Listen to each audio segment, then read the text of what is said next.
consegui fazer direitinho e tal. Eu fiquei um pouquinho confusa no segundo, nesse wound wait, tipo, Tá eu não entendi certo. muito bem quando o senhor falou, porque o senhor disse que não mata, só fere uma, né? Tipo, uma operação mais Isso. recente. Mas eu não entendi se a mais antiga ela espera. Eu não tinha entendido muito. Eu não entendi muito bem. Não vou mentir, não Deixa eu entendi muito explicar. bem. Beleza. Vou explicar a estratégia. Só um instantinho. Beleza. Vou compartilhar a tela com vocês.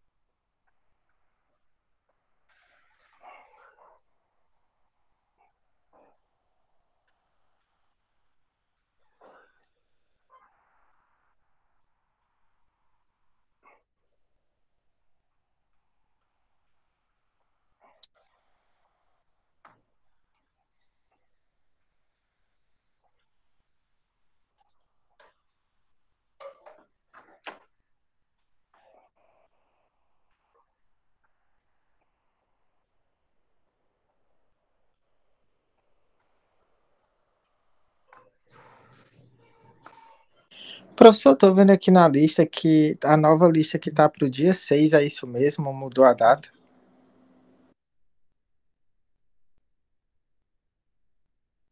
Era desde o início, eu acho, Douglas. Esse dia 6. Ah, Não, tá. eu É acho porque eu que pensei. talvez eu tenha alterado, não sei, mas Era 31, não? Eu tô é, confundindo. Eu lembro de ter visto é, 6, mas mas eu assim, nem sei. mas de qualquer forma, vocês têm mais 6 dias, então, tá certo? Vocês estão vendo a minha tela, então? Sim, sim. Bom, beleza. Então a pergunta da Laura é como é que funciona essas, principalmente a estratégia do All the Way, eu vou explicar as duas estratégias de prevenção de deadlock, tá certo? Então aqui é importante dizer o seguinte, então essas duas estratégias, elas vão evitar que o sistema entre em deadlock, tá certo? Então, se eu usar essas duas estratégias, uma dessas duas, né, o sistema nunca vai entrar em deadlock. Com o bloqueio do tipo update, ele vai diminuir, pode diminuir o número de deadlocks, mas isso não significa que ele vai evitar sempre que vai acontecer deadlocks, tá certo? Então, o bloqueio do tipo update previne, mas não vai garantir que vai sempre deixar de existir, tá certo? E nessas duas estratégias, o wait die e o wound wait, o sistema sempre vai deixar de ter deadlock, certo? Então vamos lá. Então a ideia aqui é o seguinte: eu tenho uma transação TI, tá certo? Essa transação TI, ela solicita um bloqueio sobre um objeto que já está bloqueado por TJ. Então, qual a situação que eu tenho? Chegou no escalonador uma operação da transação TI, desculpa, e essa operação precisa de um bloqueio que já existe para a transação TJ e esses bloqueios são incompatíveis. Tá certo? Ficou claro até agora, pessoal? Sim, sim. Beleza. Então vamos lá. Na estratégia Wait Die, o que é que ela faz? Todas as duas sempre vão checar quem é a transação mais antiga e a transação mais recente, né? Então aqui, na Wait Die, ela testa se a transação TI, que está solicitando o bloqueio, tem a marca de tempo menor que a marca de tempo de TJ, tá certo? Significa o quê? Que a transação TI é mais antiga do que TJ, tá certo? Se isso for verdade, então a transação TI vai ficar esperando por um bloqueio, tá certo? No caso da transação TI ser a mais recente, quando ela entrar aqui no senão, o que é que vai acontecer? A transação TI, ela é abortada, tá certo? Então, o que é que tem na estratégia Wait Die? Uma transação mais antiga pode esperar por um bloqueio de uma transação retido por uma transação mais recente, mas nunca uma transação mais recente vai esperar por um bloqueio retido por uma transação mais antiga. Ficou claro isso? Sim. Bom, Na abordagem Wound Wait, né, qual é a ideia que está aqui por trás? Então, aqui, na Wait Die, tá certo? Sempre que uma transação recente, mais recente, precisar de um bloqueio retido de uma transação mais antiga, ela vai ser abortada, sempre, tá certo? Na Wound Wait, o que é que acontece? Se o timestamp de TI é menor do que o de TJ, tá certo? Então a transação TJ é abortada. Significa o quê? Se eu tenho uma transação mais antiga, ela chega com uma operação que precisa de um bloqueio que está retido por uma transação mais recente TJ, aquela transação mais antiga ela não vai esperar. Ela vai forçar o quê? O abort da transação TJ, que é a mais recente. Tá certo? Então a transação antiga aqui nunca vai esperar por um bloqueio de uma transação mais antiga. Mas isso, nunca vai esperar por um bloqueio de uma transação, desculpa, uma transação mais antiga, nunca vai esperar pelo bloqueio de uma transação mais recente, como no caso do WaitDie. Por quê? Porque assim que ela chegar e precisar do bloqueio, que é um bloqueio retido por uma outra transação mais recente, então ela induz o abort da transação mais recente, tá certo? Que é aqui, no caso, entrar no if, né? Bom, se a transação TI é a mais recente, tá certo? Então o TI vai esperar. O que é que significa isso? Quando a transação mais recente pede um bloqueio que é retido por uma transação mais antiga, que no caso TI está pedindo um bloqueio que é retido por uma transação TJ mais antiga, então TI espera, que isso nunca aconteceria no wait die. Tá certo? Porque quando a transação mais recente pede um bloqueio retido uma transação mais antiga, a transação mais recente é abortada. Tá certo? Bom, qual é a diferença, assim, qual a vantagem, né? O benefício que teria o wound wait com relação ao wait die? Seguinte, quando a transação, aqui no caso, na wound wait, a transação TI é mais antiga e ela está querendo um bloqueio retido por uma transação mais recente, a tendência é o quê? De abortar a transação mais recente. Só que enquanto o escalonador está tomando essa decisão de abortar a mais recente e vai comandar o abort, pode ser que a transação TJ execute o commit dela, tenha terminado. E quando ele tentar abortar essa transação, ela já terminou a execução dela, então não tem mais situação de deadlock. E aí ele pode conceder o bloqueio para a TI, tá certo? Então a ideia do wound wait, que é ferir ou espera, é que quando a transação mais antiga precisa de um bloqueio, tá certo?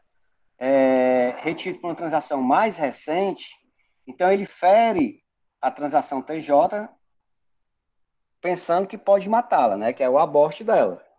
Mas pode ser que ela termine antes de que ela seja abortada. Então é por isso que é do ferir ou espera, e no outro, que no caso do wait die, ele sempre vai matar a mais recente. Aqui ele tenta matar, mas existe a possibilidade dela não ser abortada, por quê? Porque ela já terminou a execução dela, tá certo?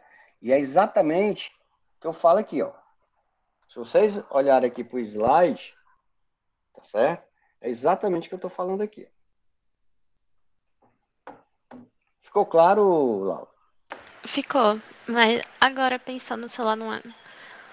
Eu não sei como dizer. Tipo, a fila de execução de operações, certo? Quando você fala que você, sei Certo. lá,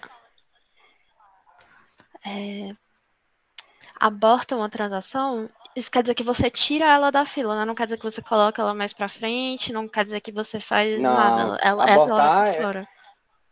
ela sai, todas as operações que ela tinha feito anteriormente são desfeitas. Certo. É como E se ela nunca aí. tivesse existido. Certo. E aí, nesse de espera, quando você diz que a mais recente ela espera, ela continua no mesmo lugar na fila ou pensando num dois pares rigoroso? Ela vai, tipo, mais pra frente, sei lá, ou mais pra trás, não sei, tipo, o que é esse espera? Ela continua no mesmo lugar? Não, pensando, porque quando eu falo espera, tem que ficar sempre claro para vocês o seguinte, gente. Quando eu falo de protocolo que trabalha com bloqueio, existe a espera.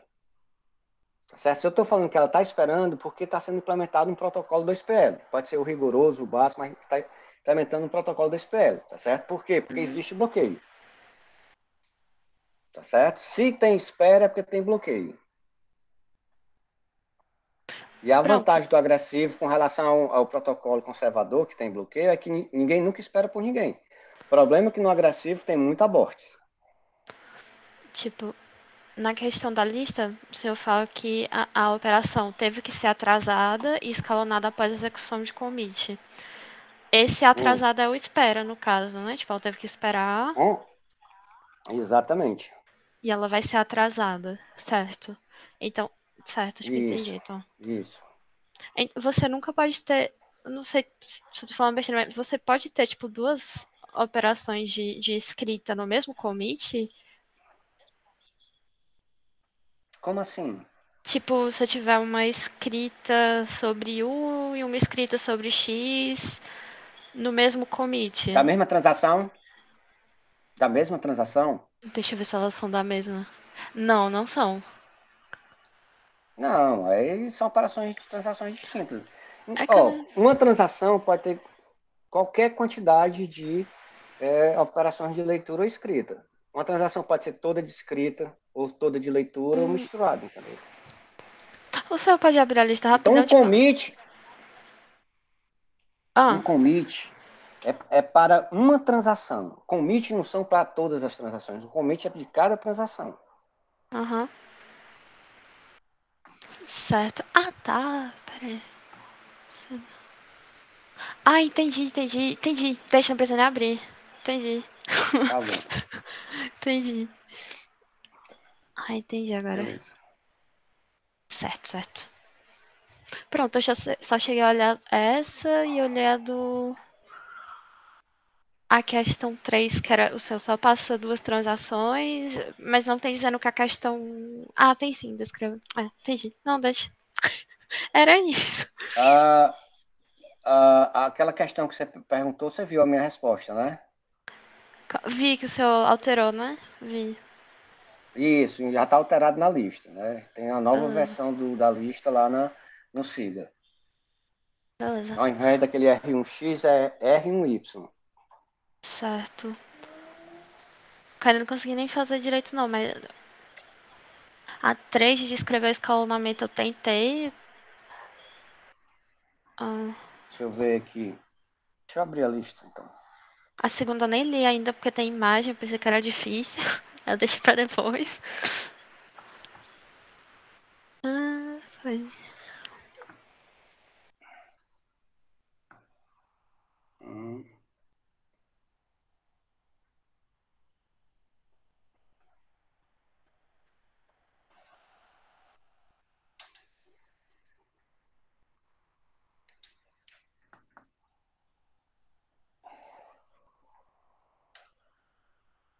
Bom, a primeira questão. Alguma dúvida com relação à primeira questão da lista? Então vejam o seguinte: o que é que eu estou pedindo aqui? Que vocês chequem se essas duas assertivas são verdadeiras, tá certo? Eu estou dizendo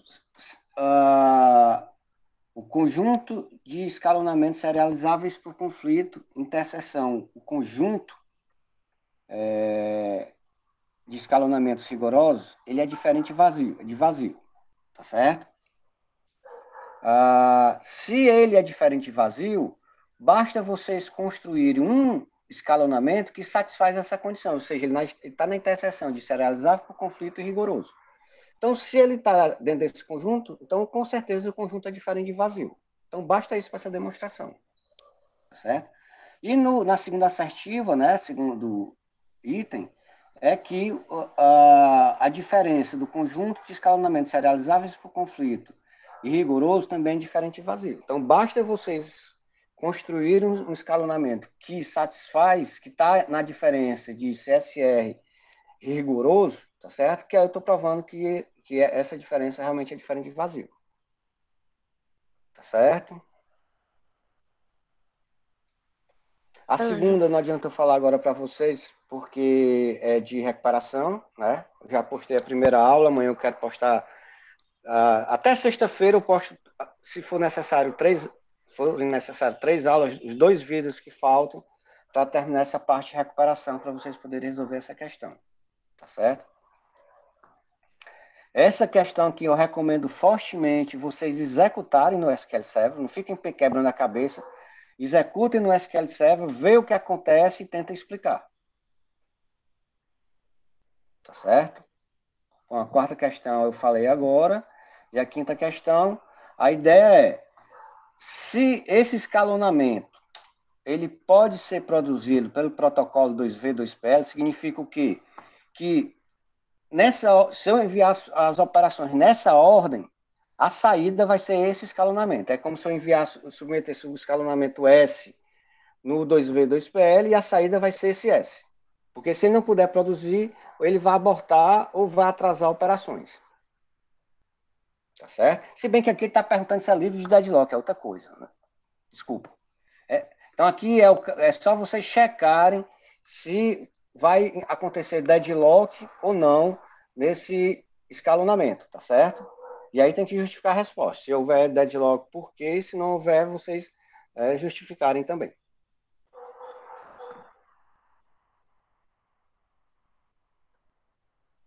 Certo, pessoal? Certo. Mais dúvidas? Acho que da minha parte não. Opa, com licença, professor. Alguém mais, pessoal? Pois não. O senhor vai postar todas as aulas até essa semana? Isso. Que é o que falta. Então, até seguinte, agora, a gente pode resolver todas as questões, menos a... A primeira. Menos a segunda. Não, é a segunda, né? Isso, que é de recuperação. Tá ok. As outras, todas vocês podem resolver já. Tá ok. É só essa dúvida mesmo.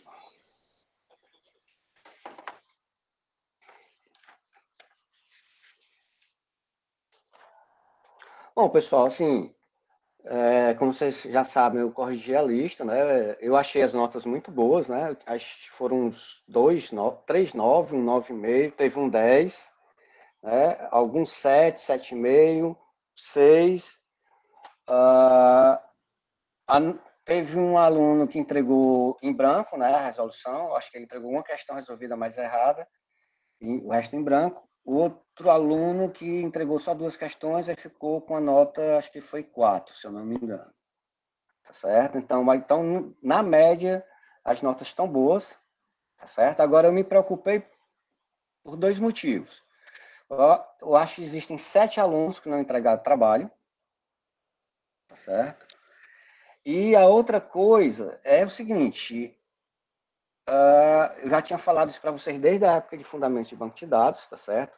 No planejamento da disciplina que está lá no SIGA, está falando isso, que aluno só vai para a segunda, só vai para a prova final se tiver a nota maior ou igual a 4. Quem tiver nota da média primeira AP com segunda AP, a média aritmética, tá certo? Menor do que 4, não vai para a final, já é reprovado direto. Então é bom vocês ficarem atentos. Quem não entregou o trabalho, que pensa em entregar, quem não entregou, acho que dificilmente está aqui, né? Mas quem que ficou com nota abaixo de 5, né, é bom cuidar para na segunda lista tirar uma nota boa, para nem precisar ir para a final, na realidade. Quem na média aritmética ficar com nota maior ou igual a 5, não vai fazer final. Quem ficar com média aritmética entre maior ou igual a 4 e menor do que 5, aí vai para a final. Certo?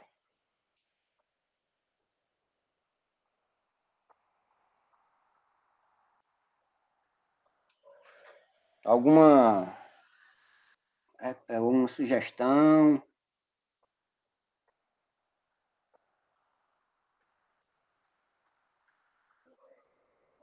Então, está todo mundo de acordo com as regras do jogo, não é isso, pessoal?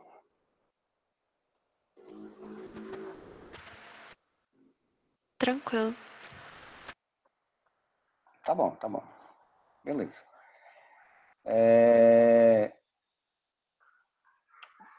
Vocês querem que a gente faça um novo encontro na segunda-feira ou basta ser só na quarta? Segunda e quarta seria bom, próxima semana. Isso. Porque vocês têm mais tempo para quebrar a cabeça essa semana, né? E aí vão surgindo mais dúvidas, e na segunda e quarta a gente tenta resolver. Tá certo? Tá certo. Então, é o mesmo link desse encontro normal, tá certo? Aí segunda-feira a gente tem, 6 horas. Vocês avisem o resto da turma, por favor. Para ver se alguém se interessar, quiser participar. Certo. O que mais? Bom, acho que seria isso, tá bom? Então, assim, parabéns para a grande maioria da turma que ficaram com notas muito boas, tá certo? Eu fico feliz com isso. Bom, pessoal, então, um bom resto de semana e até segunda-feira. Você também. Grande abraço Até lá. Grande abraço para todo mundo.